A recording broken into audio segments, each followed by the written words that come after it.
就没有人了。对讲机嗡嗡作响，听得我们满脑子雾水。两个人说的话为什么互相矛盾？正当我想开口再问一些细节的时候，一声惨叫瞬间爆发，从头顶的位置传了下来。我去，他真的被嘎了！我现在就在他的隔壁，但我刚刚真的没看到任何人接近这间寝室啊！完了，我这边也响起敲门声了，救救我！救救我！这时，刚才发动指挥的那位玩家终于再度发言：待在屋子里必死无疑，向死而生吧！你试试主动推开门，往楼道附近跑。我们所有人都屏住呼吸，死死盯着手里的对讲机，迫切地想知道他能不能从阿飘怪的手里跑掉。不对啊，为什么我推开门后发现走廊里根本就没有人，而且敲门声还一直在持续？不行了，我要赶紧换一个地方。我现在躲到了5楼的杂物间里。不对，怎么我刚走进这里，敲门声就立马跟过来了？听他这么说，我的心里也升起几分焦急。你赶紧像刚刚那样再推门出去吧。可他却愣住了神，说话变得结结巴巴。来不及了，斧子已经把我的门劈开了。痛苦的哀嚎瞬间撕破了黑夜。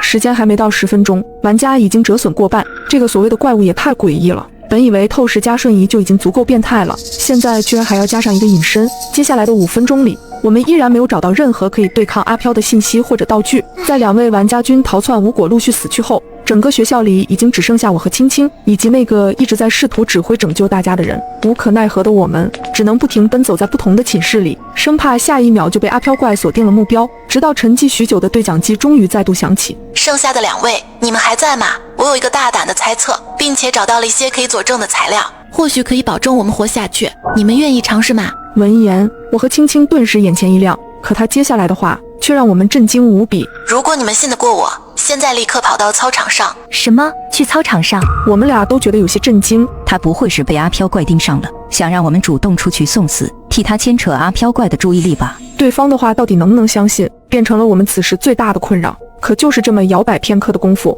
那可怕的敲门声居然出现在了我们的附近。我和青青对视一眼，心中忍不住一紧，快跑！推门而出后，果然没看到走廊上有半点人影。但我们深知，不管跑到哪个隐秘的角落，他都会破门而入，直到把我们残忍杀害。或许是听到了我们急促的脚步声，对讲机里那人也跟着焦急起来。你们被盯上了吗？